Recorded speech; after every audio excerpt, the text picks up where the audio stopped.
Live from the Texas Cheerlicker Studios, it's In the Building with Mike Taylor and Rudy J.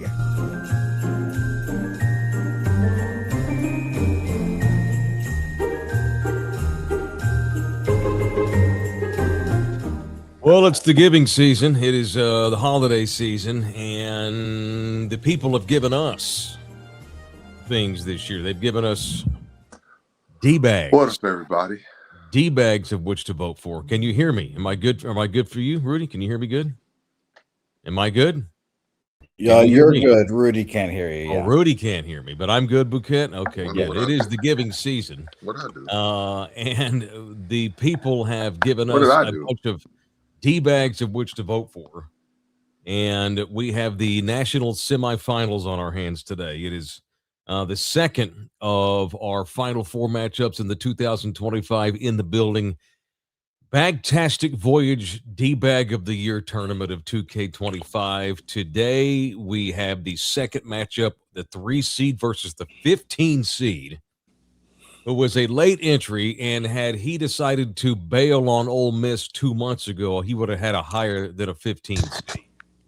This is Lane Kiffin, who will take on Elon Musk today. So it is Austin's own Elon versus Lane Kiffin, the LSU head coach, as his other team gets ready to play in the playoffs this week without him. Rudy, who do you think is a bigger D-bag? Elon Musk. Elon may be an asshole and a womanizer and weird and quirky, but I don't think he's a bigger douche than Lane. Lane got douchebag tendencies. You know what I mean? Like, and I'm not even just talking about him taking that job. I would have took that job too. I'm just talking about overall behavior and some of the stuff he says and some of the stuff he tweets.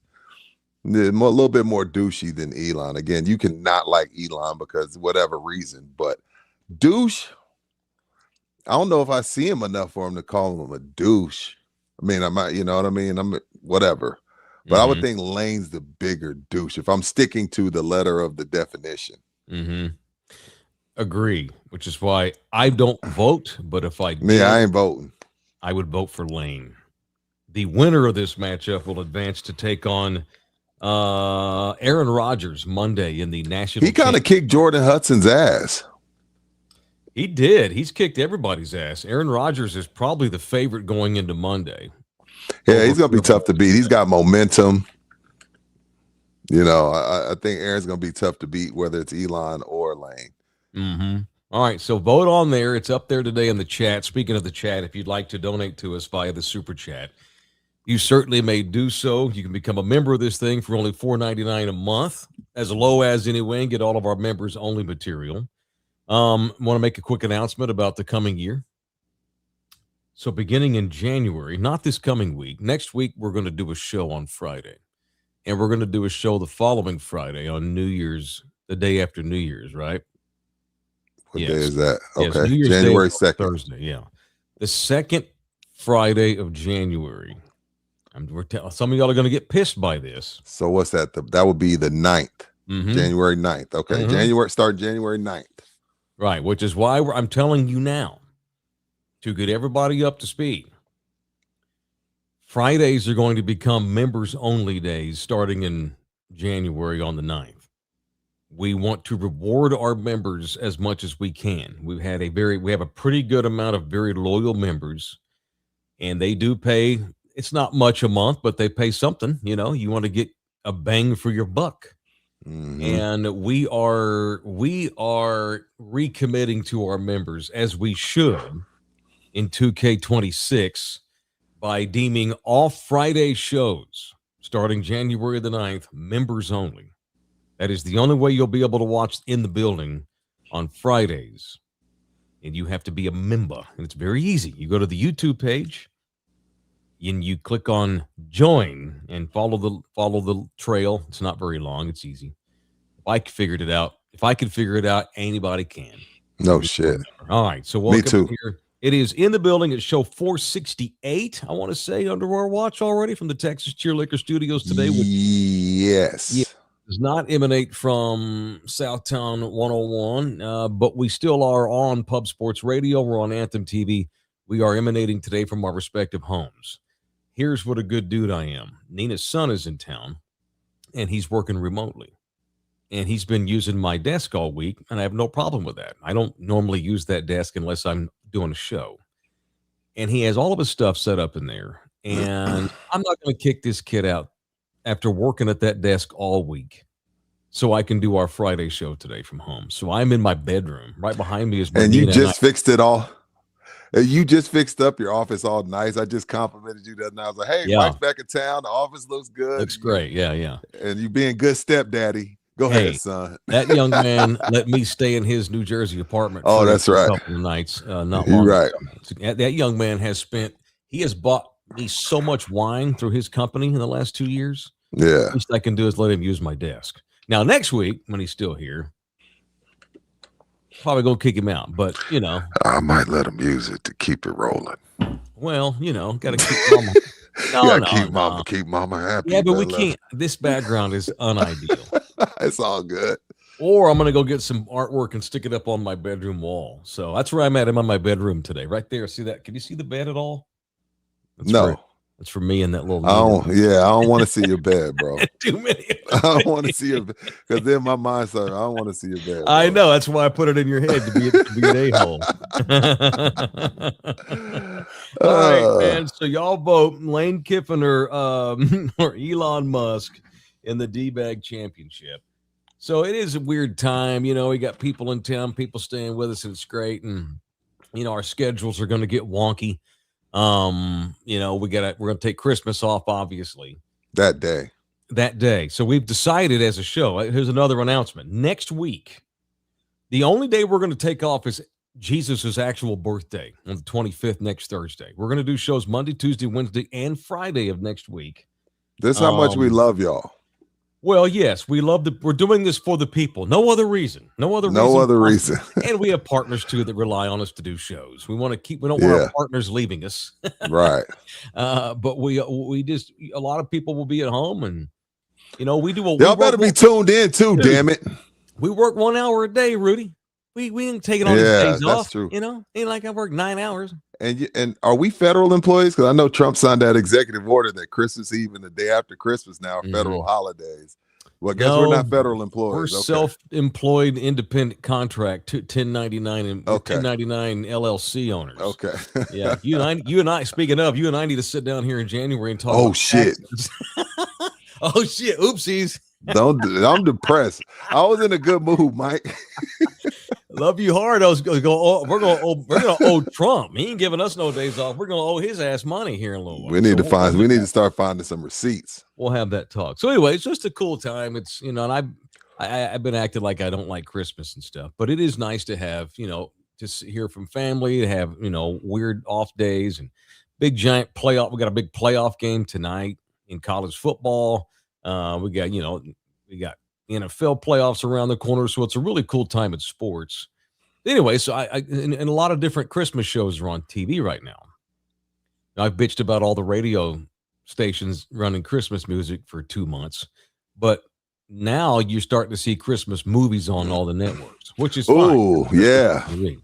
So I came home yesterday from the show, and so Nina's son's in there, and he just got the TV on in the background while he's working. He's got his little headphones on, but there was a movie on, and I'm like, oh, yeah, I remember this movie. Okay. And I just sat down. It is not even a grown-ups movie. It's really for kids.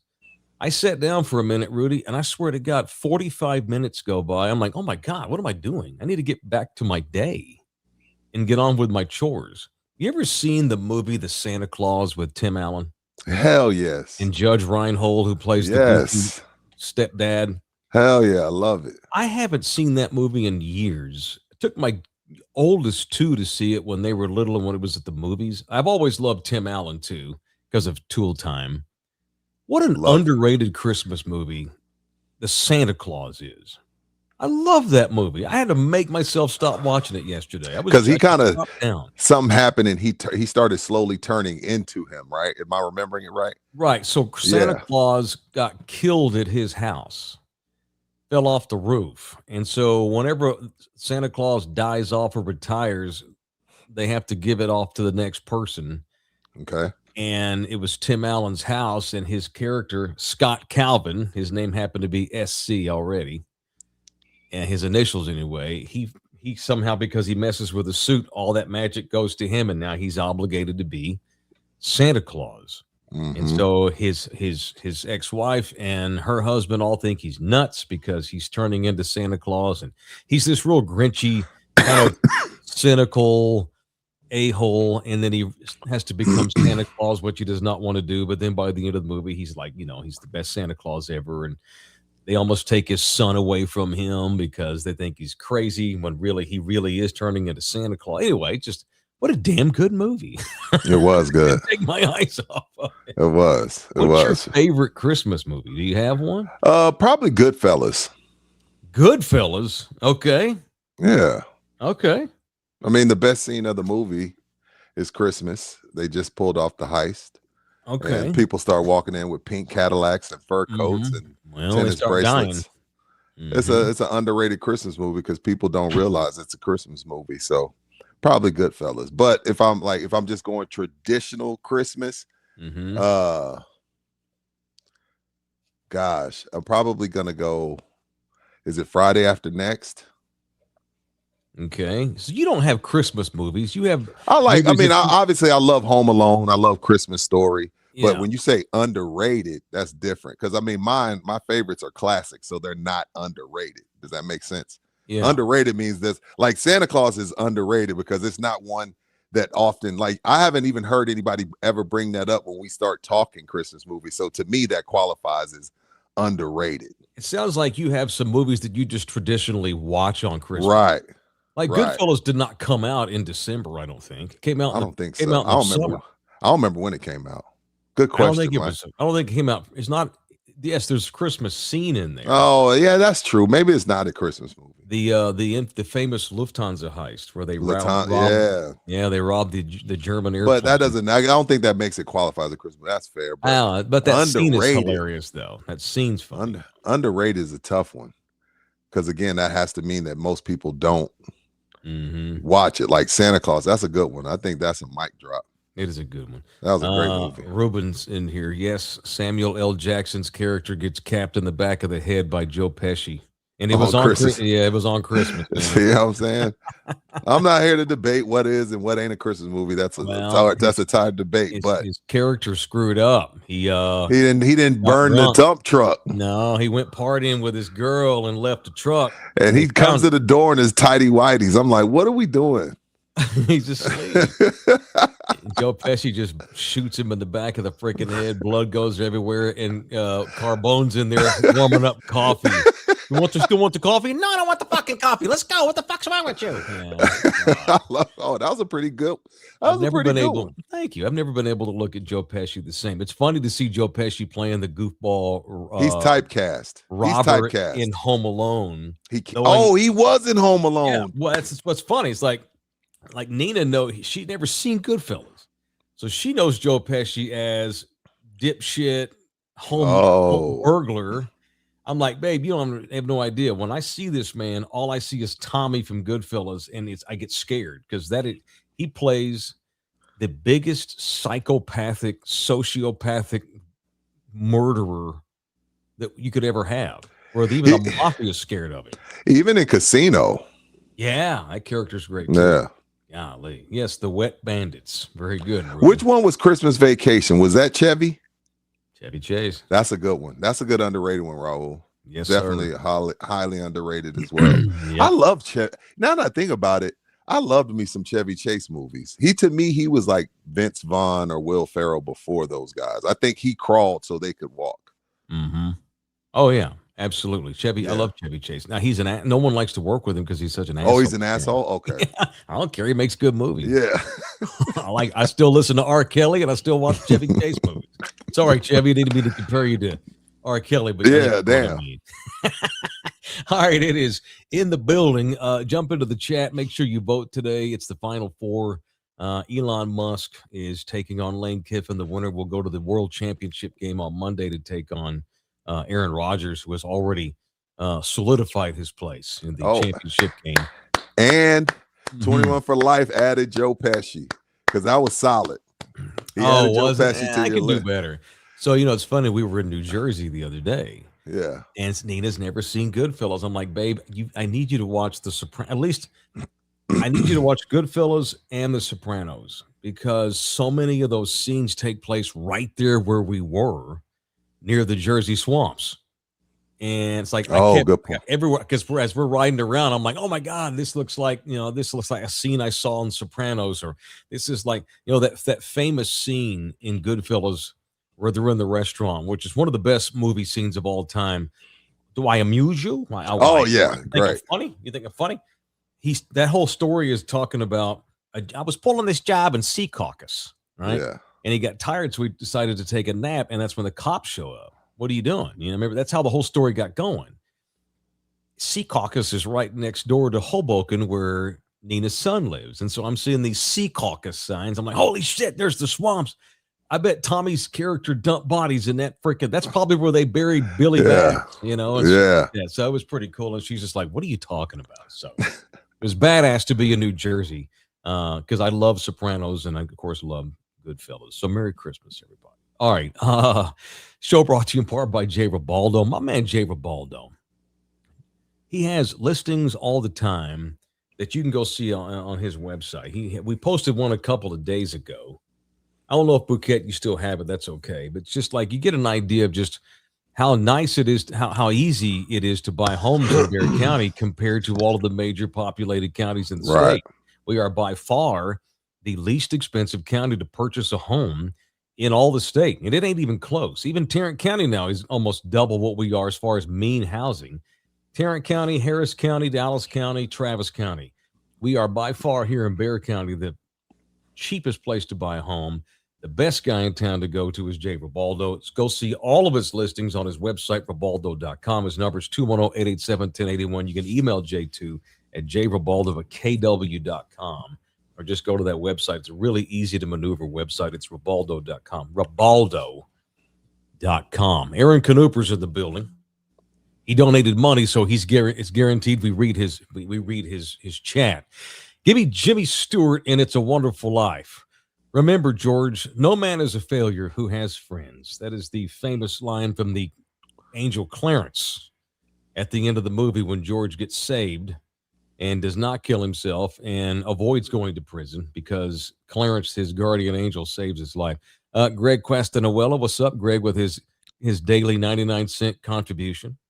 Chris Silva with his $1 contribution. It's the holidays. I'll take it. Good times, man. Outstanding. All right. Dak Prescott must listen to our show. Who doesn't? I know, right? All right. I'm pulling up a quote for you. All right.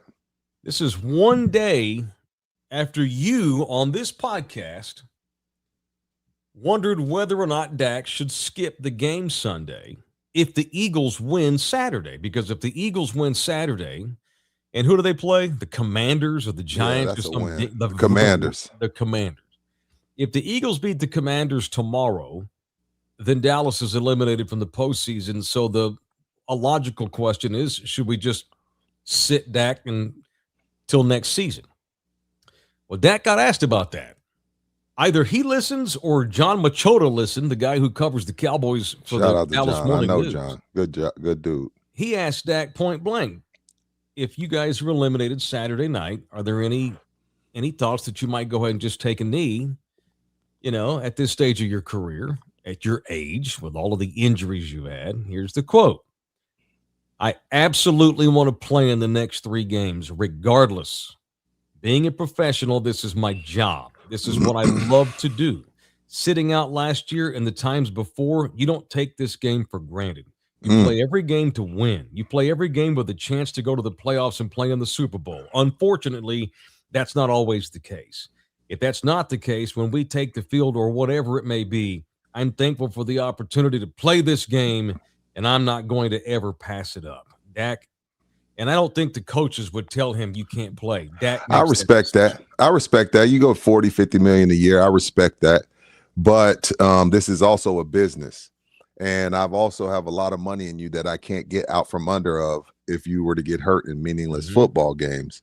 So I respect Dak for saying that. So Dak, I think Dak's just letting it be known. If I don't play, it was not my decision. Because Dak is a company man. And if Shadi and Jerry and Steven pull him in the office and say, hey man, it's just we don't think it's smart. He's gonna play, okay, I'm not playing. But he put it out there like, hey, if I don't play, it ain't on me. But it just doesn't make much sense with this violent as a game we play, and then you're playing a team Sunday that's fighting for playoff lives, and things could happen. Now the Giants and Commanders, there's really no reason for him to go out there and play against those practice squad players that are trying to prove something and trying to stay on a roster. But I respect Dak's position. Highly, highly respect. In a world where we watch NBA players sit, 2-3 times a month, or we watch Wemby be 100% and be on a pitch count, I respect it. I was going to segue into this. Speaking of pitch counts, so I got to thinking about this last night. The Spurs are beating the shit out of the Wizards, and Wemby came off the bench again. And you and I have talked about how we haven't even really seen the Spurs play all together one time all year because they finally have a full healthy roster. Knock on wood. Knock on wood. He's not playing his normal minutes. They have not played one game this season in which they had all hands on deck and Wemby wasn't coming off the bench. We still have not seen the Spurs. That's crazy. Full effort yet, which is crazy. And yet they're 19-7. Go ahead, Mike. So you mentioned the NBA and load management. And granted, they play a shit ton more games in the NBA. I mean, based on Wemby's injury history, which is a lot. 3 years of injuries. Maybe the Spurs should consider keeping him on a minutes restriction. And I'm only going to say this because the Spurs are good without him. They're not great without him, but they're okay. They're good without him. They need him. Dude, I almost wonder if they should keep Wemby on a minutes restriction until April. I'm not kidding. What? So because right now he's at about 20. Last night he played 17 because they were blowing him out. But so where you want him at, 30 or less? Yeah, man. I don't want that dude playing no double overtimes, 44 minutes. He has not shown the ability to be available more than 3 months in a row. He's not. Has he played 3 straight months of a season yet? Has he played 2 straight months of a season yet? I don't know that he has. Okay, so only because this is on his to-do list. This is on his, checklist. Can you be the face of the league under that type of restriction? And I know that doesn't matter to us. We just care about the banner. But when it matters to Wemby. Wemby wants to win badly, more than anybody. But can he check off his list of being the face of the league if he's permanently on a minutes restriction? I don't know. Well, if I'm the Spurs, I don't give a rat's ass. The league is the face of me. He can be the face of the Spurs and play 30 minutes every night. And then when we get to April, since he's all about winning and championships, that's how you become the face of the NBA. That's true. That's true. Now, the minutes restriction goes out the window in the postseason. Dude, I think that that's what you're seeing with this calf thing. He's been healthy for 3 weeks. He could have played 3 weeks ago. If the playoffs were 3 weeks ago, his ass would have been out. Yeah. And I know there's this weird thing with calves and Achilles tendons and stuff, and God forbid that ever happened to him, and they were going to be uber cautious with him. He could have a sore throat, and they're going to make him miss 6 games. Sure. They're already being uberly cautious with him. Damn, man. He does not have durability. You always say best availability is what? Best ability is availability. Yeah, absolutely. Right. Yeah. So, damn. And that was my whole thing the entire time when the whole city came for me, and the whole city was right. And, and the baseline bums went viral when they were like, hey, this dude on In the Building says he trade Wemby for Cooper Flag. It had nothing to do with skill. It had nothing to do with skill. It had everything to do with what we are dealing with for 3 years. That's what it was about. It was I never thought Cooper Flag was a better basketball player than Wemby. But I'm just like, okay, if this is what it's going to be, do you obviously it's not even a thought process in anybody. This is me being talk show guy and being like, well, damn, if he's going to always be hurt, what good is he to us? Well, he's still really good when he's out there, and the impact he makes is ridiculous. The numbers he put up last night in 17 minutes are crazy. It's crazy. They need him badly. I'm not saying you sit him 3 times a week. I'm just saying you don't let him play more than 30 minutes. Or let me say this. You do everything you can to get him out of the game. Once he starts starting again, he may start tonight in Atlanta. I have no idea. Once he gets back to the starting rotation, I immediately start looking at a way to sit him for the rest of the night, or at least sit him for the second and the third quarters as much as I can and save him for winning time in the fourth. They're good already without him. They have the same record without him than they had with him when he got hurt this last time. Dylan Harper's emergence is one of the reasons why I think that this is giving the Spurs an opportunity to be extra cautious with Wemby. There's a couple things. You brought up Dylan Harper. There's a couple things that I'm thinking about. Well, I was thinking about today. I remember maybe a week or two ago, I asked, who are we going to ask to be Manu? And I was like, it can't be Fox. It can't be Castle.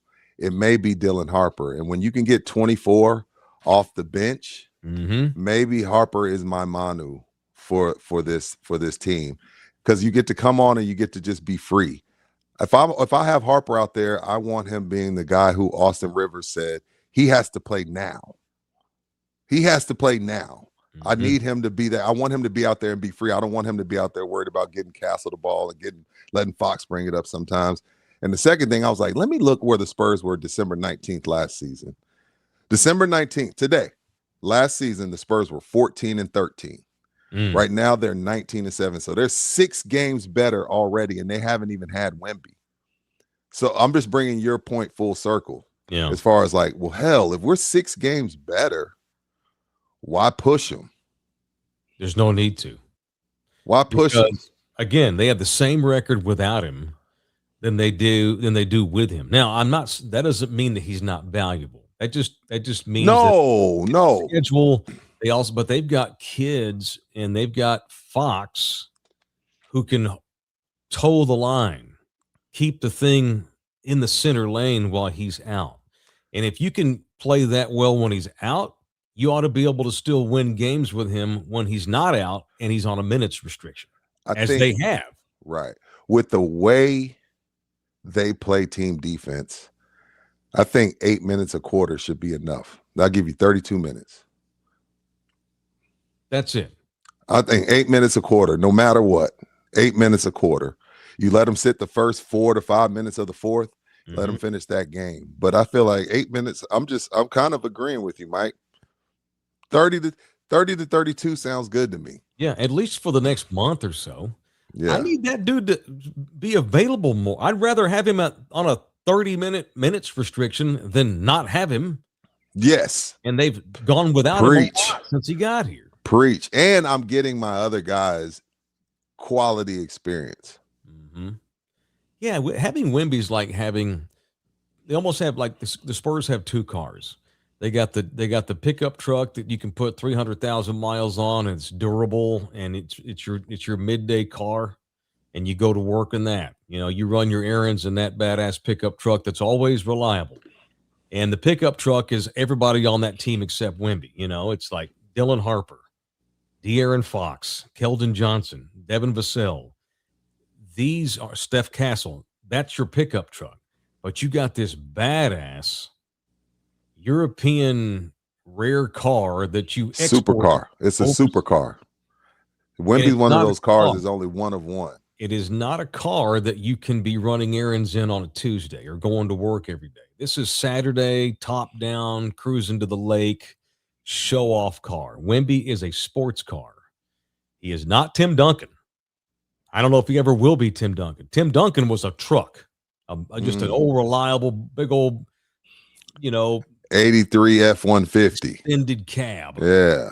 Wemby is a high maintenance Lambo. Yeah, and the thing about them supercars, Mike, is carbon fiber. So if it cracks, that carbon fiber cracks, it takes a while to repair it. Those ain't normal tires. That's not a normal windshield. the oil change is $4,000. You know what I mean? He's a supercar. He's a supercar. It's totally different. Yeah, you drive that thing maybe a couple times a month just to crank it. Mm-hmm. Yeah, I'm ready to have him on 30 minutes or less every night until we get to the postseason. I mean, Oklahoma's getting away with playing Shea 33 minutes a game, and he's averaging 30. Sure. Wemby can average 30 playing 28 to 30 minutes. Yeah. We've seen that in 17 minutes. From what I've seen with this group so far, and we're not even at Christmas yet, but what I've seen so far is they have a better chance to go further in the postseason by restricting Wemby than running him out there and having him play 40 minutes every night starting next week or whatever, because I just don't know that he'll be available. I'm not sure how much, even if he is available, is he going to have gas in the tank by April? I bet they've discussed this. I bet you're on point. I bet you they've discussed this. None of these dudes have ever played in a playoff series. None of them, except Harrison Barnes. That's it. And it showed against the Knicks on Tuesday. Yeah, sure. And I need full health by April. And if I got to get there by having Wemby play 25 a night, so be it. Because they can stay afloat with him not playing all the time. Right. I damn sure would find excuses to not play him at all here when I could. I know the league's trying to crack down on that stuff. But anyway, they beat the hell out of the Wizards last night. They play in Atlanta tonight. It's in the building, presented in part by Tri-City Pain, the official rehab specialist of In the Building. If you are in need of rehabilitation, maybe you are a sports car and you're always got something wrong with you and you're tired of the nagging injuries and you're ready to get back on the golf course or go play beer league softball again, or hell, just not have pain. Tri-City Pain Associates. That's our guys. The local number is 210-756-5628. For those of you that listen in other cities, they're all over the state of Texas. Offices up in the Metro Sex, down in Corpus Christi, up in Fredericksburg. They got Austin locations, and they got several locations at their headquarter town, which is San Antonio, Texas. Tri-City Pain Associates. Quality care delivered. All right? It's Tri-City Pain. All right. Interesting developments in college football. Well, it's funny this time of year with college football. I'm so excited for all the playoff games, but the rest of college football catches fire this time of the year. I don't mean in a good way. I mean, it's a dumpster fire. For every year, it's like, oh, badass, the playoffs start. We have Oklahoma, Alabama tonight. Geeked up for the postseason. Got 2 Texas teams in the bracket this year. Super stoked, blah, blah, blah. And the rest of the college football landscape is an effing dumpster fire. Because the teams that don't make the playoffs, they're dealing with my coach is leaving. They're dealing with transfer portal. 20 people in the portal. Yeah, and in some teams' cases, oh, my coach has been porking an assistant in the office, so we have to fire him.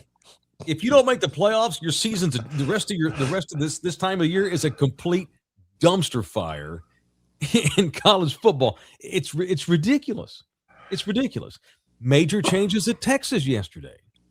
As the Longhorns get ready to play in the Citrus Bowl, Steve Sarkisian fires Pete Kwiatkowski. I didn't see that coming. I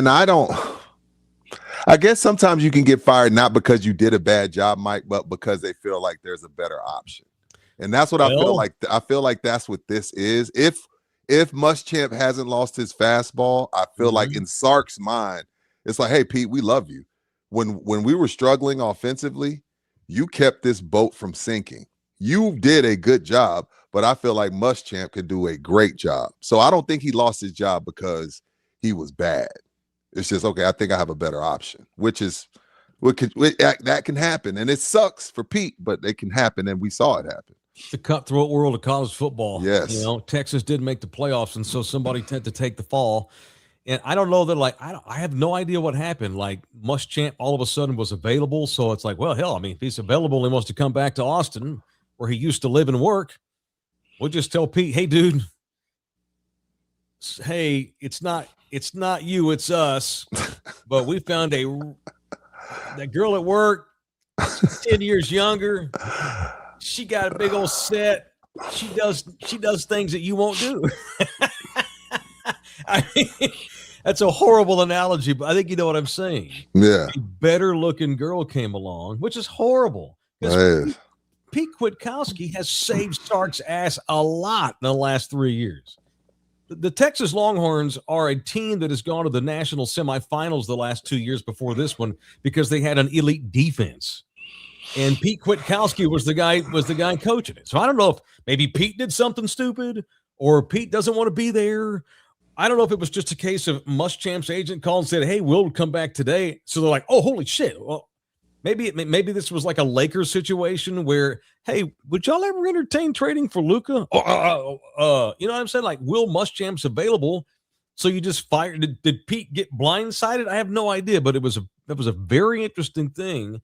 Don't get me wrong, Will Muschamp's great. Is he still great? Well, he has been. Yeah, I think he's still great at calling defense. And with the talent he's going to have in Austin, they ought to have. And defense this year did fall off a bit because they lost a bunch of kids, but I don't think that was Pete's fault. But he's gone, and Will Muschamp, the former coach in waiting behind Mac Brown, has returned to the 48. I know. I'm like, is he back to get what UT owes him? Because he was waiting on Mac, and Mac was just like, nope. He's like, Will's like, you know what? I'm going to South Carolina. Yeah, I'm not going to keep waiting around on Mac Brown. Maybe maybe he's back to get what he's owed. Well, and maybe Sark doesn't want to be the head coach more than a couple of more years or something. Although I don't think Will would put himself in that scenario. You know, Muschamp's now 15 years older. He probably is resigned. He's accepting of the fact that, I can go be a head coach at Boise or something, but I like the SEC, and I'm just going to be a defensive coordinator. I'm cool with that. You know, there's a hell of a lot worse lives to have than being a lifetime badass defensive coordinator. He's always, as long as he's healthy, he's always going to have jobs to coach your defense. And he is elite. He was anyway, and he has been for a long, long time. And he's back on the 40 acres. And I didn't even look. Is he going to? I guess is Pete going to call defense in the bowl game or not? Oh, I wouldn't. I wouldn't either. You don't want I me? Wouldn't. Let Will Muschamp do it. I'm not. Go get your new hotness. Let her come. I wouldn't. I'd be sending out resumes. I ain't got time to coach this team. Dude, college football, again, if you don't make the playoffs, the whole scene's goofball. Even if you're good enough to go to a bowl, half your guys don't want to play. You know, half your team's transferring, or we're going to skip because we don't want to mess up our value for the draft or all this kind of thing. God knows the shape that Michigan's going to be in when they do take on Texas here in a couple of weeks. Michigan has launched they've hired this outside firm from Chicago to do a thorough inside-out investigation of the football department. The University of Michigan, the academics have now decided this is enough. Football makes a lot of money for us, but y'all are out of control here. And this is not just Sharon Moore. This is Jim Harbaugh and all of the bullshit he put them through the last several years. Connor Stallion, the assistant. Who's that? The idiot who was going to other Big Ten games and filming the other teams. Matt Weiss, who got popped earlier in the year. He had all these, he was the dude that had those rogue social media accounts, sending DMs to chicks in the admin office. He had all these different websites he was going to, using the company laptops to do so. He had cameras filming girls. Michigan's a moral cesspool. It's Sodom and Gomorrah in Ann Arbor. And so Michigan now has sheesh, to figure out what is going on with our culture, because it's not like it's the same guy. Every year and now this is our second head coach that we've had to fire and he wasn't even cheating. He's just cheating on his old lady. He's morals because he's violating morals. Doubling people's salaries. Right. To keep their mouths shut and all this kind of thing. Meanwhile, Ohio University fired their coach, Brian Smith, for alcohol and other drug violations, ... Mass reports have come out. He was banging some young girl that worked in the admin office. I think it was a student. May have been. He told Sharon Moore, "Hey, hold my beer, playa. I'm gonna. Not only do I have a young honey in the office, I'm giving her booze. I'm buying Zimas for the co-eds."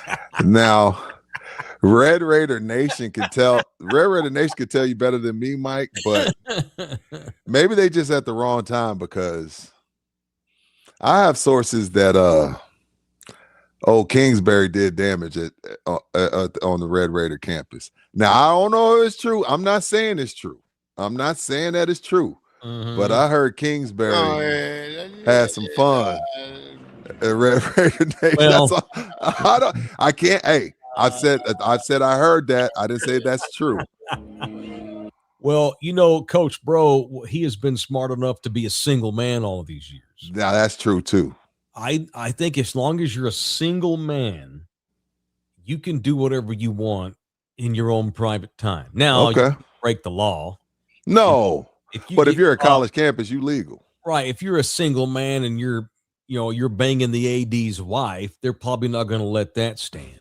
But if you're dating a girl in the admin office, it's probably frowned upon, but I don't think they can fire you for it. Coach Bro's been smart enough to stay single all these years, and good on him. He's like Derek Jeter. Yeah. I'm not going to I'm going to wait till I'm going to get all this out of my system. And I'll get married when I'm out of coaching. I remember I'd never been more jealous of him. Remember when they did the remote COVID draft and he's sitting in his bachelor pad? Yeah, man. Freaking 100-foot windows. I'm like, freaking Kingsbury's a dude. He's a dude. He is a dude. What else? The college football dumpster fire. Right. What else? One day after we find out Jeff Traylor's losing another 20 kids from a roster in which he's already lost 10. Now he's lost 30. Joe Willie, his best recruiter, Joe Willie Price, yesterday announced he was leaving the program to go to Kentucky to go recruit for Kentucky, who just hired Will Stein. Two guys who have learned this business under Jeff have now gone to the SEC and left Jeff hanging. Can I say, am I allowed to say I hope Will Stein goes 0-12? Hey, he has to win too. He has to do what is best for him. Jeff Traylor's best recruiter is a guy named Joe Price. And Joe got poached by Will. So if I'm counting correctly, UTSA, by the time they line up for their bowl game, they will have lost 30 rotation players from their roster. Is it up to 30? Because he lost 10 in the offseason in the spring, and he's lost 10 or 11 more these last 2 weeks, and said he anticipates to lose 9 to 10 more before the bowl game. So by the time UTSA takes the field, he's lost his best recruiter and up to 30 rotation players over money. And as I've wondered this season, why does Jeff Traylor continue to do this? For this team, for this university. And I tweeted this yesterday. Jeff just really must love living in San Antonio and he just must really love the job, that school, because it's got to be frustrating. I can't imagine how you stay motivated and love your job when these are 5-6 years you spend with these kids, recruiting them, bringing them in, developing them, getting to know them, getting to know their families, coaching them, only for them to bail on you over money. Same thing with the coaches. Jeff's had 5 offensive coordinators, I think, in the 6-7 years he's been at UTSA because they can't pay any of them to stay. Why on earth would Jeff Traylor continue to go to work? He's got a shit ton of money. I don't understand. He must just love living in San Antonio, because at this point, if I'm Jeff Traylor and I do want to eventually coach on a Power 4 level, I might consider going back and becoming an offensive coordinator and a recruiter somewhere else myself. I might call Will Stein and say, "Hey, man, I'll come be your OC and I'll recruit the shit out of the state of Texas for Kentucky," because Jeff's never going to. I don't know that Jeff's going to get a Power 4 job doing this. If he wants to go somewhere else at some point and be a Power 4 coach, he needs to leave right now and go be an OC somewhere and a recruiter and come up a different way, because you cannot become an SEC coach coaching at UTSA, or it doesn't look that way anyway, or else Jeff would have left already. Very unfortunate. And it sucks because it stings more when you were loyal. Yes, yeah. Jeff. Yeah, you know what I mean. But Jeff, he got paid. He got taken care of. But when he was at his hottest, he had multiple opportunities to leave, and he elected to stay. And then now everybody's bailing on you. It stings more when you showed your loyalty, or when you recruited a kid that couldn't get recruited, that wasn't being recruited, or a kid that walked on from Reagan becomes a stud, and then he's like, "Hey man, I'm jumping in the portal." Like, dude, nobody even called your house. I can't get you to stay for a little less. Yeah. So it stings a bit more when you stay. They need to stop. They're overdeveloping at UTSA. Stop making everybody so good because they become valuable and they leave and go get better jobs. It's like UTSA's become a AA program. Our job is to develop kids, then go on to the next level. And if Jeff's at peace with that, that's fine. I just don't know. I could not be. That's a lot of effort and energy spent only to have these kids bail on you when things start getting good. Highly unfortunate. Meanwhile, USC has announced its top 2 wide receivers, Mekhi Lemon, and what is the other one's name? Oh, my God, Jacoby Lane. Their top 2 wide receivers are skipping the Alamo Bowl because they're entering the draft. And, oh, by the way, TCU starting quarterback Josh Hoover announced yesterday, yeah, I'm going to the portal. I'll be skipping the Alamo Bowl. I mean, my God. All the juice from the Alamo Bowl just got sucked out.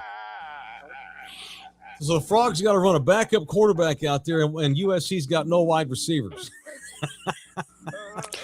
Bro, that's Colorado last year. All their stars played in the game. Even Travis Hunter. Even Travis Hunter, the Heisman Trophy winner.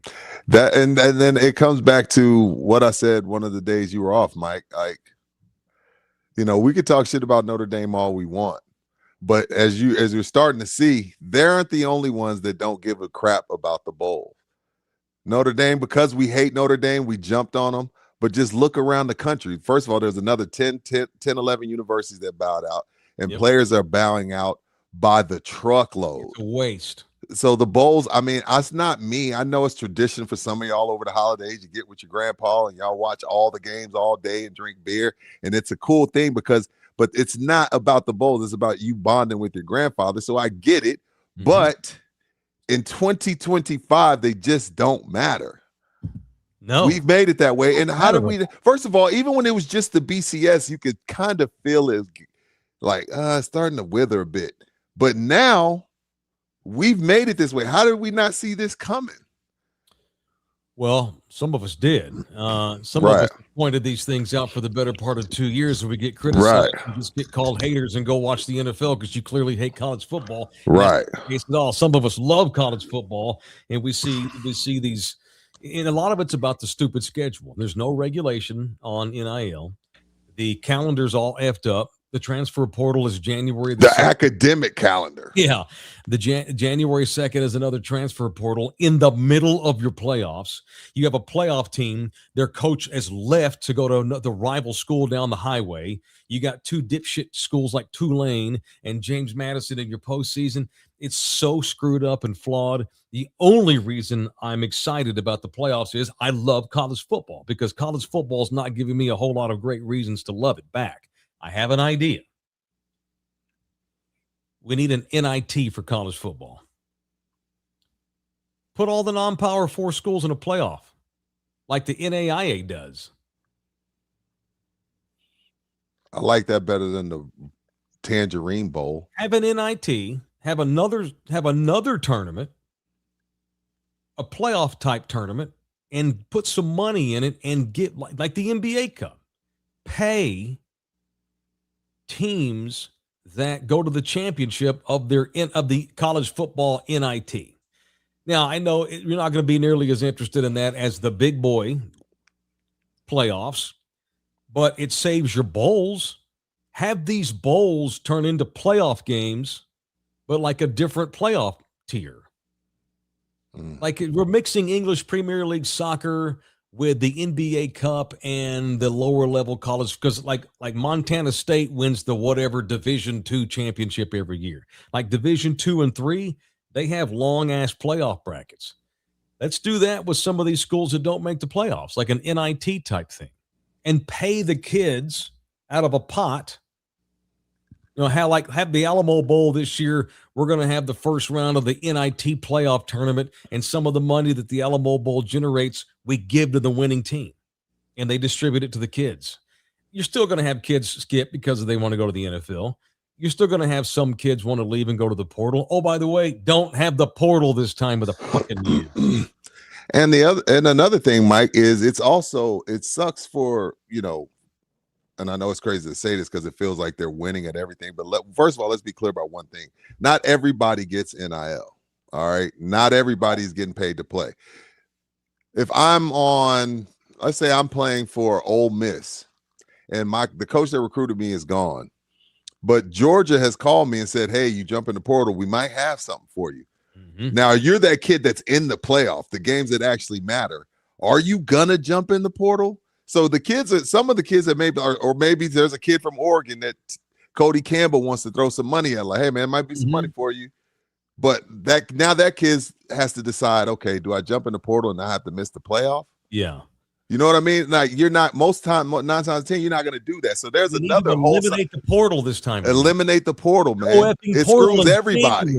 It's ridiculous. It screws everybody. I guarantee you, Josh Hoover got offered a shit ton of money to go somewhere else, so he's entering the portal. He's been in college football 4 years. Oh, by the way, Josh Hoover's not even that awesome. I know he leads the country in all these stats. He wasn't no Heisman candidate. Josh Hoover is a stat monster for a mediocre TCU team that is lucky to even be good enough to play in the Alamo Bowl this year. So I'm not that upset that Josh Hoover's leaving, but it sucks when you have a whole season with a guy and the week before your bowl game, the guy bails. I don't blame him. He got offered money, clearly, which tells me there's also a shit ton and just like Jeff Traylor's bitched about, it's one thing to have a portal and you decide to get into it, but it's another thing when these kids are obviously being called up tampering by agents and coaches. Clearly, Josh Hoover, some coach got a hold of him through a third party probably. Hey, you jump into the portal, we're going to snag you for $250K. We can't say anything, just get into the portal. That's bullshit. Yes. Hoover had no choice. Found out. None. Oh, wow. So, like, Ole Miss would like you to transfer there. They can't say that out loud, but once you jump into the portal and we got $250K waiting on you, you're going to do it, even if it shits on TV. Doing it. Sucks. These kids don't like having to do this. They're not like these ruthless assholes. To hell with UTSA. These kids have a hard time telling Jeff Traylor, hey, man, I'm leaving, coach. They don't like doing that, but they have to. And Jeff understands that. It's just, like I said, if you're not in the playoffs, the rest of the college football landscape this time of the year, it just really sucks. It's a dumpster fire. It's awful. We were talking about this yesterday. You and me and Orlando Kell. We had a text thread going. Why on earth would you want to be a big-time college football coach in today's world? The shit that they all have to put up with. You saw Nick Saban and Nick Saban and Harbaugh were like, it's a different world.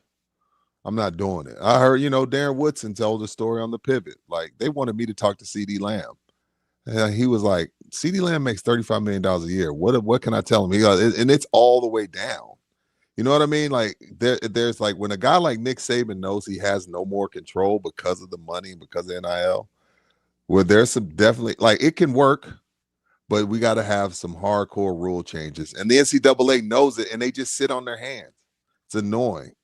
Being a college football head coach requires a very rare kind of person. In college right now? Yeah. On a big-time level, you need to be a workaholic, don't give a shit about anything other than this job. You're going to get crapped on left and right by your own players. You've got 1 million people in your ear now because of NIL and money and endorsements and this kind of thing. You almost have to be a narcissist like Lane Kiffin to thrive and just want to be a head coach in college. Coaching in the NFL is cush by comparison. Yeah. I guarantee you, Brian Schottenheimer has a hell of a lot better life than Lane Kiffin. But Lane's nuts enough where he likes that world. But if you want to have any sort of regular life, why on earth would you want to put up with that bullshit? You get a lot of money. It's a bunch of hazard pay because the job sucks. And you only got a handful of coaches that are immune to it. And what I mean by immune to it is, like, you can't strong arm Kirby Smart or Ryan Day. The reason I say that is because, okay, Rudy J, starting wide receiver. Hey, Ryan, I'm being told I can get 650 from this school. What do you think? I think you should take it. If we got another 5-star waiting behind you that's going to take the money we're giving you. Like that, not every coach is in that situation. There's probably 3 to 5 coaches that you like. Kirby tell you outright, like, yeah, obviously we pay our players, but you're not going to come in my office and strong arm me. We're here to play football. But not everybody is able to do it how Kirby's doing it. That's why I say it's only a handful of guys that are immune to it. And I can think of Ryan and Kirby, and y'all can name the other 3. You know what I mean? Yeah, Ryan Day's got it made at Ohio State. They generate more money than anybody in the country. They can pay whoever they want, how much ever they want. They have the best facilities. They're probably tied for 5th in facilities. I mean, how else do you get kids to go live in Columbus, Ohio in the wintertime? Because you got money and your facilities are top notch and your coaches are great. He's got one of the best jobs in the country. It's a giant corporation, Ohio State football. He probably has 100 people on his staff that do all these things for him to make his life easier. Right. And by the way, when he lost to Michigan last year, they were having death threats and people putting signs and shit in the front yard. He almost had to move. The guy with the cushest job still had death threats last year. Good point. So you're not, even Ryan Day deals with the craziness of college football on that kind of a level. Throw in all of the other bullshit. Who wants to be Sonny Dykes? Who wants to be, I mean, God dang, you have to be weird to be a head coach on the major level. Now there's exceptions, but in general terms, who wants to put up with that shit? Steve Sarkisian, he has been miserable all season. Miserable. Yeah, I watch all of his press conferences. I watch every single Texas game. I read everything I can on Sark. He does not come off to me as a guy who loves his job. He's constantly pissed off. No, it's a DeBoer. They wanted him fired after week 1. It's not. Sure. It's not the direct deposits are great and your wife and kids are happy, but your day-to-day life sucks. Yeah, and if Bama gets their ass kicked tonight in Norman, they're going to be DeBoer might be in DeBoer might be in Michigan. If he gets his ass kicked tonight, he may be in Michigan by Monday. By Monday. It's crazy. All right, it's in the building, presented in part by GC Roofing and Construction and Olympus Solar. So a lot of y'all are probably off this coming week, maybe a couple of weeks. It's wintertime. Maybe you've got some time off. This is when you've decided, all right, I need to get somebody to come look at my roof. I think I might need a new roof. I need to know. Which is why you may be called GC Services Roofing. And while you do that, it's like, well, summer will be here before you know it. Wintertime only lasts 2 months. It's going to be hot again soon. Let's look into solar. And GC Services works in conjunction very often with Olympus Solar, Electric and Solar LLC, the official solar company with their cool logo with Zeus. They will come in and save you money on your electric bill. It is Olympus Solar. They work in conjunction very often with the official roofing company. The greatness that is GC Services Roofing and Construction and Olympus Solar here on In the Building. All right. Let's see if I can get Puka Nakua's last couple of days. Let me see. Give me a second here. Puka Nakua, wide receiver Rams. Stud. Total stud. Probably the best wide receiver in the game right now, statistically speaking. Oof. Threw a fit over the referees, saying that many of them only make calls to get on television. He had to issue an apology for that. Then his brother got busted for stealing a car that belonged to a Laker. Then he flashed an anti-Semitic gesture during a live stream, had to issue an apology over that. Then went out last night, had 12 catches for 225 yards and 2 tutties. Oh, but the Rams still lost a heartbreaker to the Seahawks, and he ripped the refs again after the game because he was pissed off about losing. It's been a hell of a couple of days for Puka Nakua. All wide receivers are crazy. They are. I didn't really put that week together. So did that streamer like tricked him into doing that? And then that wasn't his fault. That streamer ought to have his ass kicked. And see, this, like, man, y'all mess it up for everybody when y'all do stuff like that. Like, you think Puka Nakua is going on anybody's show anytime soon? No. He had no idea what he was doing, and I give him a pass over that. It didn't help. It didn't help the last couple of days where he's bitching about refs. His brother gets popped. Who was the Laker that the car? Whose car was it? I don't know. It was some spare bouquet. Do you know? Y'all help us out in the chat. Yeah, it was some end of the bench type dude with the Lakers. So his brother and some other dumbass, they go steal a car. Clearly, Puka ain't helping his brother with money, or his brother's a dope head or something. They steal a car, and it just happens to be a Lakers car. Come on, man. Mm-hmm. They knew whose car that was. A Thoreau, whoever that What's is. That? A Thoreau. Thoreau? A Thoreau, yeah. Sure. He's one of those dudes that would have been happy if they won the NBA Cup. Well, his car got stolen. He's had a bad week too. Yeah, no crap. Puka, my God. What a hell of a game that was last night as we morph into some NFL gumbo. If the Ravens-Bills game on week 1 wasn't the game of the year, that probably was last night. That was an incredible comeback by the Seahawks, who are now in the driver's seat for home field in the NFC. I've never seen a 2-point conversion like that in my life. Nuts. It looks like an incomplete pass, but it was behind the line. So it's tip. The Seattle Seahawks, he just coming by just to pick up the ball because, some guys never touch the ball. Like, I want to touch the pigskin. I'm going to hand it to the ref. While he's standing in the end zone, 2-point conversion is good. The Seahawks make a 24-7 run. They look dead in the water. The Seahawks are 12-3. I don't know what world I'm living in. Sam Darnold's had 2 of the greatest regular seasons I've seen in a long time. If they go 14-3, his record the last 2 years in the regular season will be 28-6. That's pretty good. Come on, man. And he threw 4 interceptions in the playoff game. I know. Exactly. I'm sorry. I am not going to pick the Seahawks to go to the Super Bowl. I can't. I'm sorry. I don't give a damn. I'll take my L. I'm not picking them. I'm not doing it. Won't do it. I still think the Eagles have a better chance to go to the Super Bowl than the Seahawks do. I think the team they beat last night has a better chance. I still take the Rams over them. Yeah. But I will say this. I don't feel like if I look at the rest of the NFC, I don't feel like we want to go Chicago and Green Bay. I don't think Chicago and Green Bay can play with those guys. I'm not saying, I don't. I reserve the right to change my mind, but I have a hard time putting Sam Darnold in a Super Bowl. By the way, we're getting ready to do our college football picks here coming up in just a second. Rudy wanted to make a point about Joe Burrow.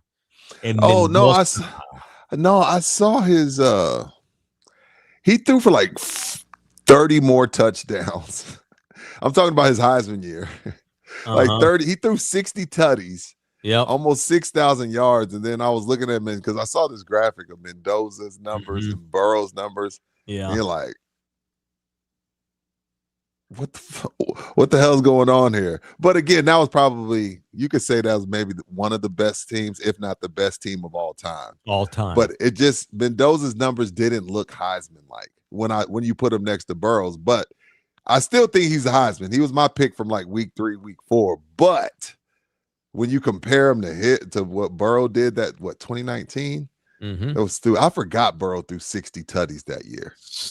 60 in 14 games. Come on, man. Get him out of Cincinnati. I'm with Mike. Free Joe Burrow. Free Joe B. Bullshit. All right, let's talk about doing some drinking. Let's talk about doing some drinking. I hope that I hope it went good yesterday. They had another bar. Man, let me say this, and the thing about it, Mike, it's not frustrating because I don't care. In the grand scheme of things, I do care that y'all get taken care of, and I do care that AD and Renee know that our people are coming. So I appreciate y'all support. But Mike reiterates this every day, 5 days a week, 20 days a month. Say in the building. We had a guy so Garrison Brothers has a limited edition Spurs bottle. It's a single barrel. Yeah. $200. He came to one store. He let AD, hey, man, are you Mr. Singh? What's up, man? I listen to Mike and Rudy every day. My AD was like, hey, man, I don't have the Spurs edition here. I have it at this other store.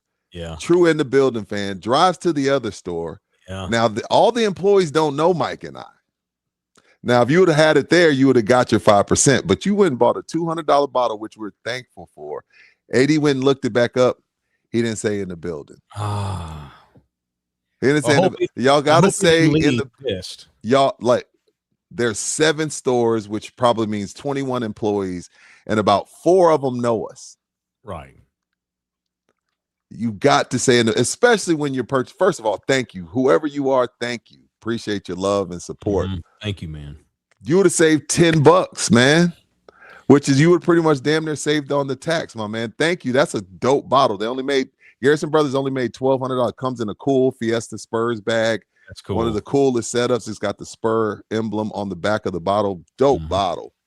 But AD told me last night, like, yeah, there's probably y'all have lost about 6 or 7 credits here in the last few days. And I was like, AD, Mike stresses it every live. You have to say in the building. Well, as long as Mr. Singh realizes that people are coming in, that still tells him that they're coming in, even if they forget to say the phrase. No, he does. He knows.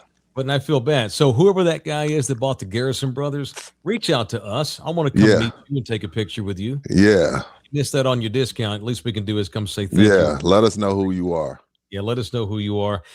All 7 locations, whether it's Bernie, Stone Oak, the 2 off of 1604, the one up by Rudy, the one on I-90 heading to El Paso, whatever it is, the one over by Ingram Park Mall. There's 7 locations in this town. All of them that will give you 5% off whatever you get, whether it's wine coolers or CBD drinks or beer, whiskey, wine, scotch, sake, all of it. 5% off when you mention in the building at all 7 area Texas Cheer Liquors. Hey, man, where's the wrong? All right, very good. Don't forget, Greg, we know it wasn't you. Yeah, well, we know it wasn't you, Greg. Don't forget to say it. A couple of other Cowboy talking points. We'll get ready to do some picks. Quinnen Williams should not play in this game Sunday, in my opinion, unless Jesus says it's okay. He got dinged and he ain't practiced yet.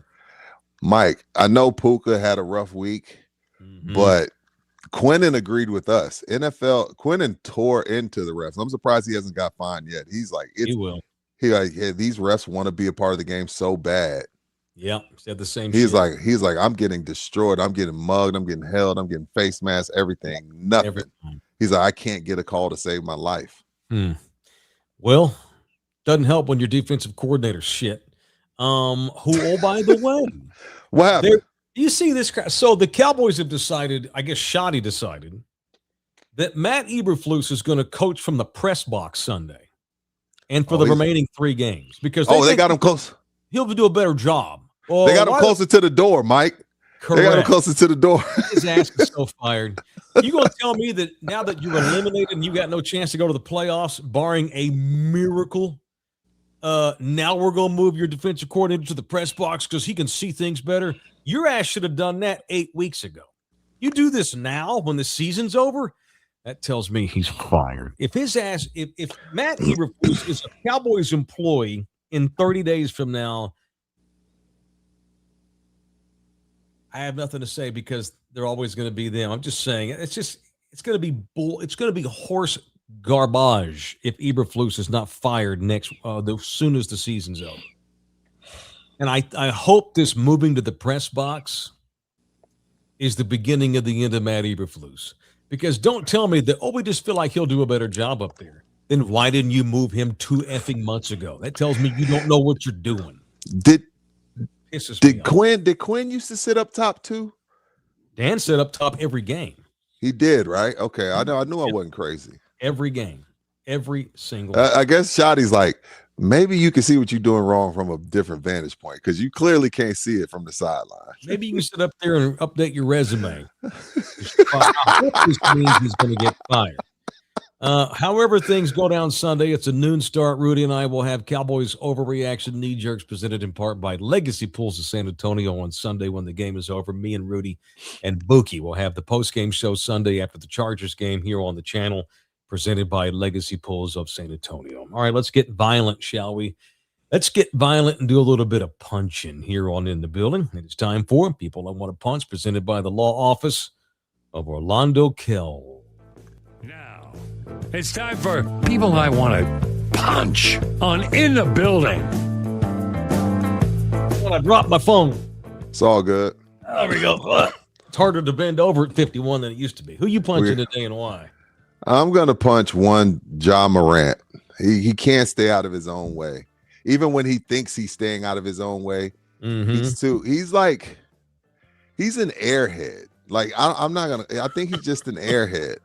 So he's finally back. First of all, you don't want to talk about injury prone. And he comes out with the new 3-point celebration, Mike, where he holds up a gun and then he holds it up like this and then puts it down. I'm like, oh, don't do that. He's trolling the league now. Bro, you have the hottest shoe for men's in Nike on the market. You have $250 million, $300 million from Memphis. Nothing about you is a gun. Nothing about you is gangster. Nothing about you is anything resemblance of a thug. I don't care what music you listen to. I don't care who's around you.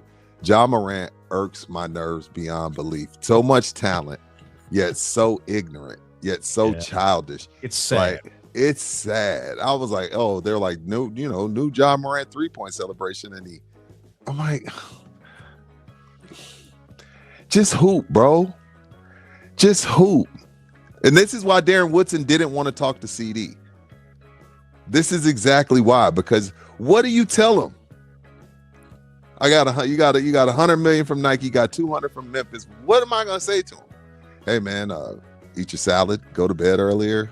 So like, you can't tell these guys nothing. Punch John Morant because he's just too ignorant to understand he's ignorant. He's a dumbass. I guess on my nerves. Like he's got to come up with his celebrations because he damn sure ain't ever done any winning in the NBA of note whatsoever. Punch John Morant. He's all stupid. Right. I want to punch a dipshit kid named Aiden Ross. That's the name of the streamer. Puka in trouble. He's been a weird streamer. Yeah. I know who he is. That's who had Puka on. How are you going to have this dude on and you coax him into doing that anti-Jewish gesture as a touchdown celebration? Celebrations get these dudes in trouble. So do you know what the celebration is? I guess you'd like to do I didn't see things. You take your fingers. This topic. I'm only doing this because I know what you mean. The topic. You do this bit like kind of the cash out symbol that Johnny did, but you do it in front of you. There's like this old meme from years and years ago that had this Jewish man holding his hands in front of him like, give me more money. Whole thing with Jewish people and finances and this kind of thing. Puka don't know what the hell he was doing. Just some 22-year-old kid from wherever the hell he's from, Provo, Utah, or whatever. He's just having a good time, trusting you on an off day, and you do this to him. F that asshole. F Aiden Ross. He knew what he was doing. Who's the anti-Semite here? It ain't Puka Nacua. It's Aiden Ross. He's definitely a racist piece of shit. Punch that asshole. All right. And the thing is, everybody wants to be on these streamers because it broadens your audience. You got 1 million people watching you live, but it's all. This is the thing with these streamers, Mike, and anybody going with. It's almost like going to GNC for an athlete. GNC's just gonna sell you the product. It's on you to look on that list of things and see if anything on this product is banned. So before Puka's team, before he goes on the stream, his team just like, oh man, you got to go on with Aiden Ross. We got to sell these shirts. We got to sell this merch. You got your camp coming up. We need to get you out there. We need to let people know who you are. Your team also in turn needs to do its background research and make sure you're not going onto a stream with a racist piece of shit. So I feel like while Aiden is the asshole, Puka's team also failed him. Because Puka's like, man, I got film, I got treatment, I got to work out. I got to meet Stafford wants to meet up. Like it's on his team to put these things together. His team let him down, and obviously so did Aiden Ross. So that's a great punch. Yeah, Orlando Kill. That's the official family lawyer of our show. O'Kill. He does family law. It means divorces, adoptions. When it comes to money, child support issues, this kind of thing. Orlando Kill, that's our guy. He's done wills for people that wanted to leave money to so-and-so. And anything family law, Orlando Kill is the guy. It is 210-775-4995. Terrible thing, but it's true. We always talk about how 50% of all married men will wind up divorced at some point based on the stats. A lot of it comes right after the new year. I think people reevaluate who they are as people in the beginning of the year, and Christmas has a way of having you self-evaluate these kinds of things. So wintertime's divorcing season. So I'm not trying to make light, but I guess we're just trying to keep a humorous spin. But if you find yourself in need of a family lawyer for whatever reason, Orlando is our guy. His email is orlandokilllaw@gmail.com. Reach out to Rudy or me, and we can give you Orlando's personal cell if you want to talk to him about perhaps hiring him as your guy. By the way, have y'all noticed the T-shirts me and Rudy have on today? Somebody asked us in the chat, and I figured you'd get to it during this segment. All right, so I've got a UTEP basketball T-shirt on. This is an ode to the old Bear, Don Haskins, who won the 1966 NCAA championship. See the Bear with Glory Road, baby. Yes, beat that damn Adolf Rupp. Take him Adolf Hitler. I mean, them white boys and shove their ass back to Kentucky. Yeah, Pat Riley's Kentucky Wildcats. That's right. Absolutely. So Orlando's actually from El Paso. He went to UT Law. Did he get his undergrad at UTEP? I know he's from El Paso. I know JD. Shout out to JD. Shout out to Papa Kel. He went to UTEP for sure. Okay. Certainly it's an ode to dad and hometown. So shout out to El Paso, Texas. We would love to blow up in El Paso. This is a tribute to the UTEP Miners. Rudy's got Rudy's got kind of like the baseball jersey look. And this is the UTEP basketball shirt here that people love this shirt. Yeah. There was that rumor that came out last month that a cartel was funding UTEP sports. If it was true, Mike, wish they were. if it was true, Mike, they'd be in the playoff because they'd have every kid in the country. Yeah, Arch Manning has announced that he is transferring to UTEP. Yeah, so we know that's not true. No, that's not true.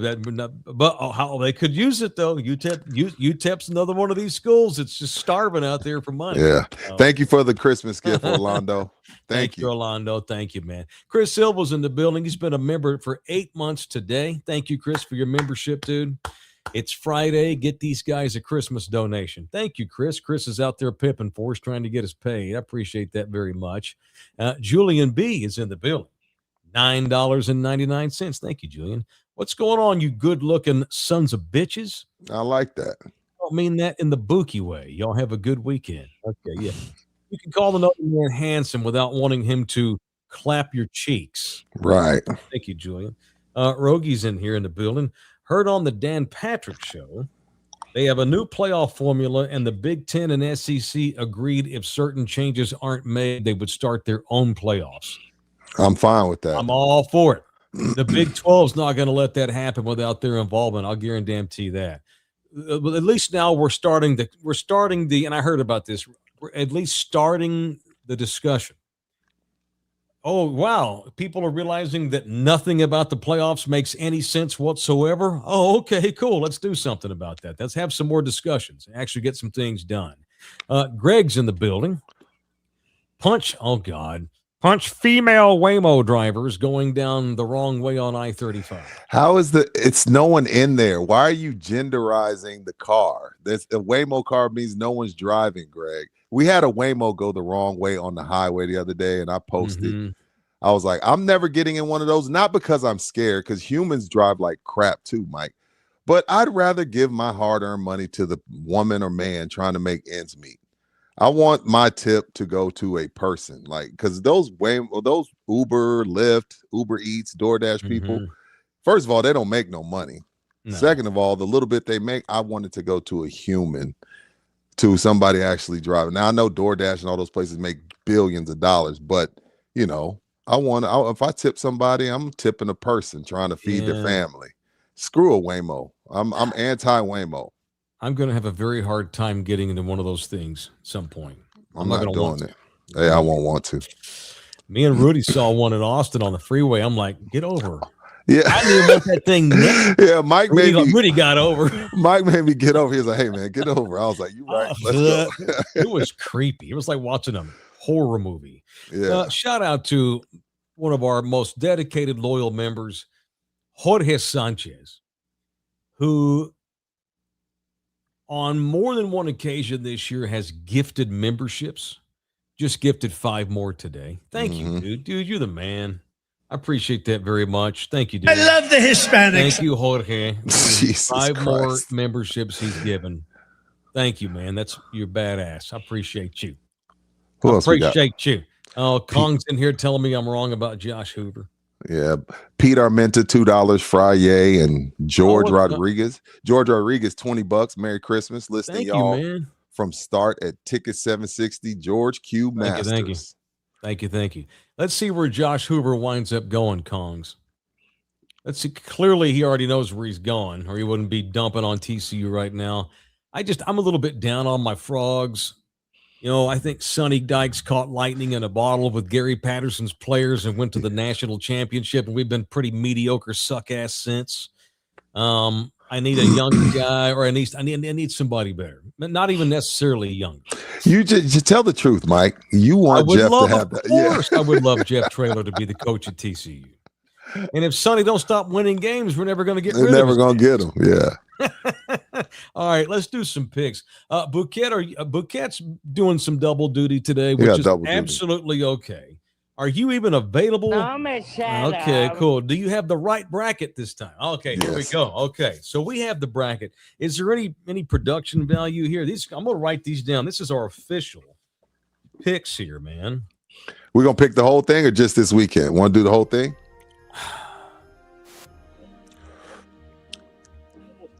Next week we'll update it. All right. All right, cool. You got time to do this with us? Are you out because you're too busy doing other things that matter more? 2 seconds. What's that? I just need 2 seconds to set my shit up. 2 seconds to set my shit up. All right, that's fine. Gives me a chance to write down the bracket. Okay, Bama. I feel like Bookie's just trying to catch up on the 21 gun salute. He ain't doing nothing. Gross. Nobody's even. You know what though? It would not shock me if he were doing that while the show was on. He likes the sound of my voice. Yeah. Well, yeah, okay. I mean, we all like the sound of your voice, but not enough to do that. Okay, I'm writing this down, and we need a bet payoff here. Oh shit.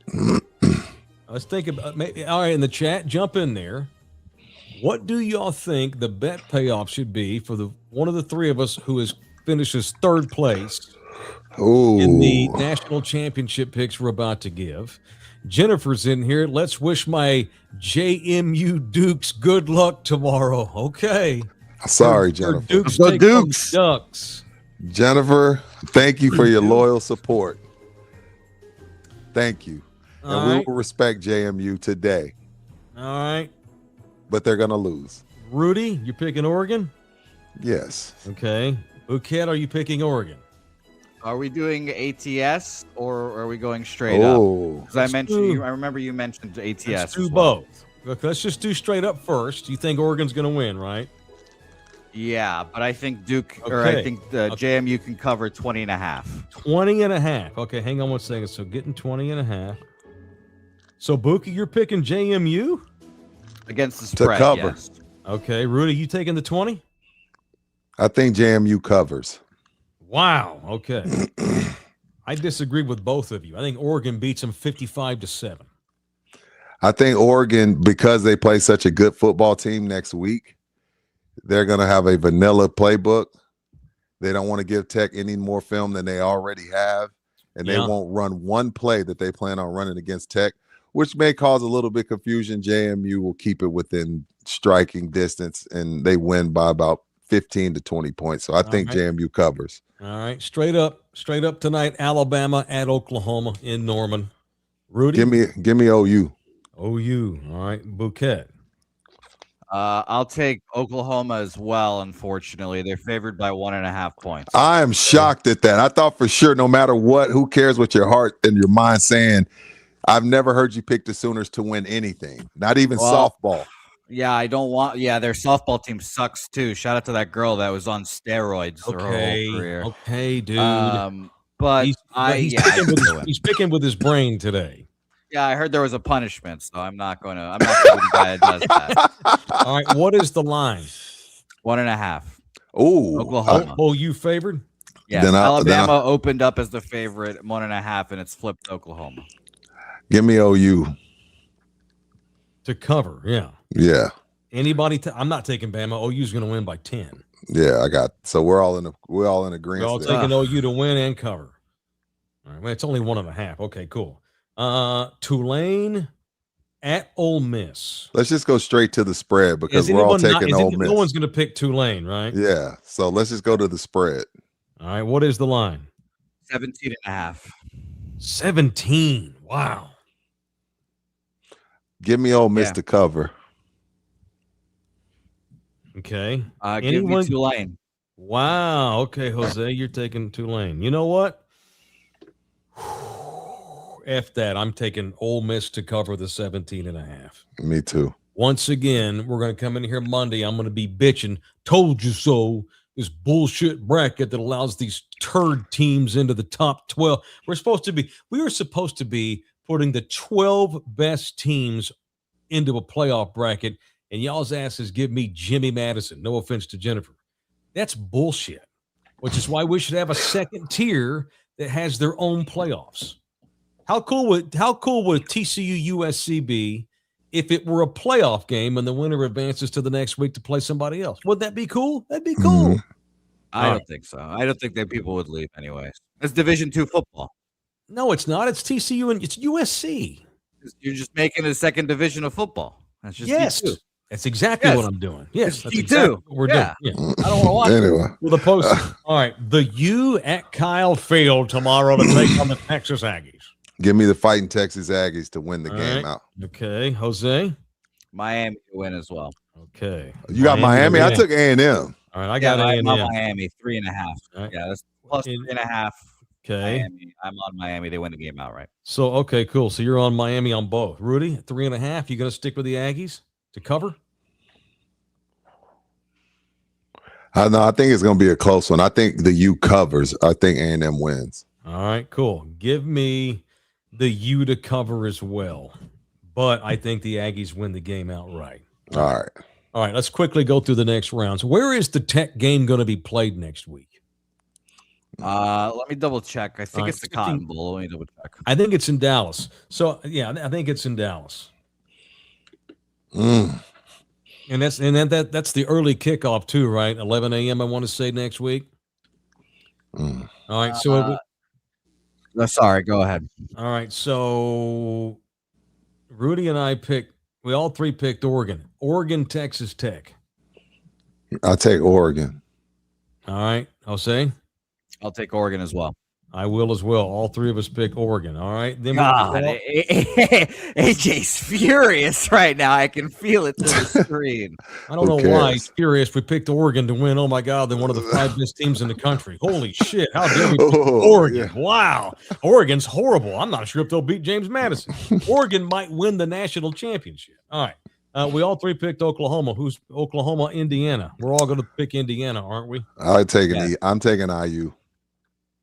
Yes. Me too. Yeah, OU's not going to beat Indiana. All right, we all agreed that Ole Miss would beat Tulane. Ole Miss, Georgia. Give me Georgia. Georgia. All day long. Well. All three picked Georgia. Okay, cool. Now we disagreed on Miami. So who wins? If Miami wins, Jose, who wins Miami over Ohio State? Either way, both teams lose to Ohio State. Yeah, I'm taking Ohio State. Okay, so we all agree on that. So who's your national championship bouquet? I will have Oregon beating Indiana. Wow. I'll have Ohio State. Okay. Beating Georgia in a good game, and I have Ohio State winning the national championship. Over who? Back to back. Over Oregon. Oregon. All right, Rudy, what's your national championship pick? In the Hoosiers versus the Bulldogs, and the Bulldogs win it all. UGA over IU. I will pick. Give me Oregon in the national championship where they will face Ohio State, and I will pick Ohio State to repeat as national champions over Oregon. I picked me and Jose agree. All right. We're going to tally it all up. Each time you get a victory, if you win a game, whether you win the outright or the spread, you get 1 point. All right. And we'll add them all up at the end of the tournament, and third place has to go suck some ass, or maybe not suck ass, but do something embarrassing. Okay. Yikes. Another $5 by Greg. Reach around to AD for dressing like a green Teletubby the other day. That takes cojones. Shout out to AD. Yes, sir. Man of the people. In here with $1.99. Let's put some money on it. $50 a person. How about we get there first? Wants to bet us. There first? Yeah. How about we get to that game first? All I'm saying is, if they do lose to Oregon, AJ, I need you to show up with the same energy. He won't. I need you to show up with the same energy. He's proven this year to be good. And I like AJ. I do. AJ, when it comes to Tech, and by the way, this is most college football fans, he's completely out of his mind on because it's his team. The passion is just like it's like your kid. It's okay. Yeah. It's fine. And there's nothing wrong with losing to Oregon. They played a real schedule. Oh no, he'll have 50 excuses on Monday for sure on why they don't win.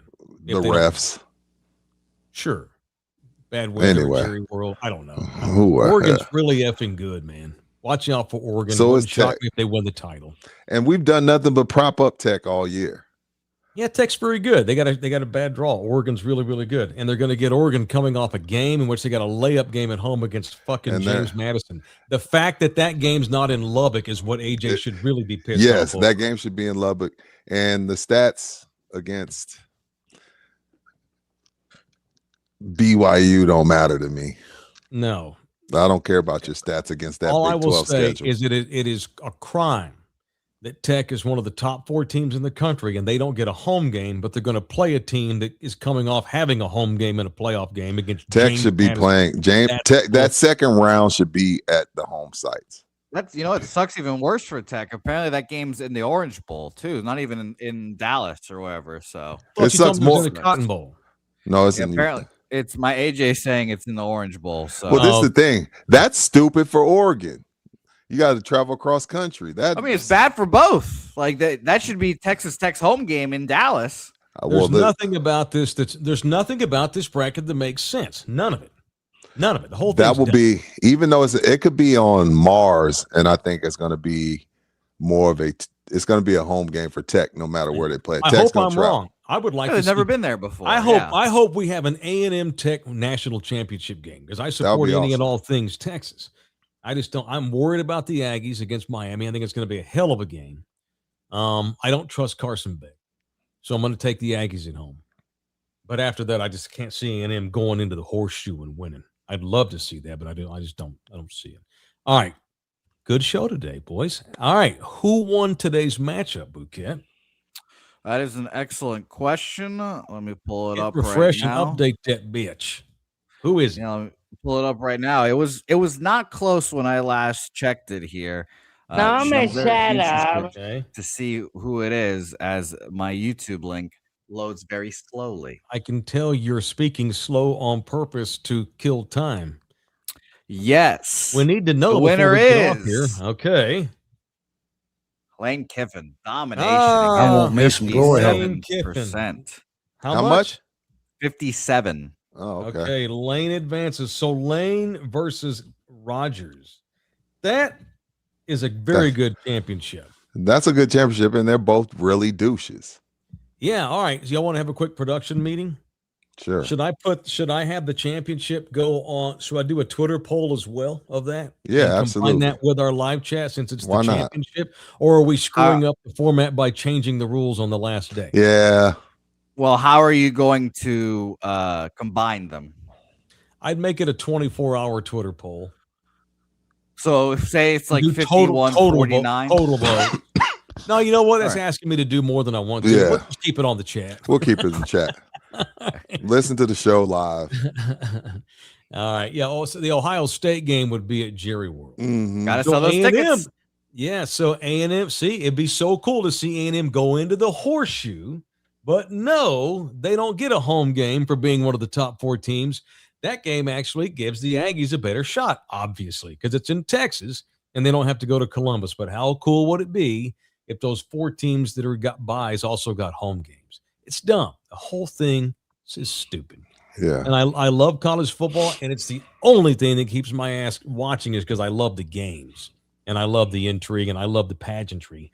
But the people that run the thing, they don't know their own asses from a hole in the wall, and shame on all of them. That all being said, Boomer Sooner. Hope the Sooners beat Alabama's ass tonight. They got 85 kids on that roster from Texas, and I'm rooting for Oklahoma. All right, that's it. What are y'all doing this weekend? Football. Football. Yeah, we got post-game Sunday after Cowboys and Chargers. Cat, thanks, everybody, especially you members and those that donate cash, and everybody for watching this thing. Love y'all very hard. You're right, Guillermo. Taylor, don't be like the committee and change it. I won't. We'll keep it to the chat. All right. Go Miners. How's basketball looking? Shitty. Probably suck. Still rooting for them, though. Yeah. All right, we're done. Thanks, everybody. We'll see y'all back in here Sunday on the channel after Cowboys and Chargers here on Love You Hard TV. See y'all. We gotta keep on doing. You can.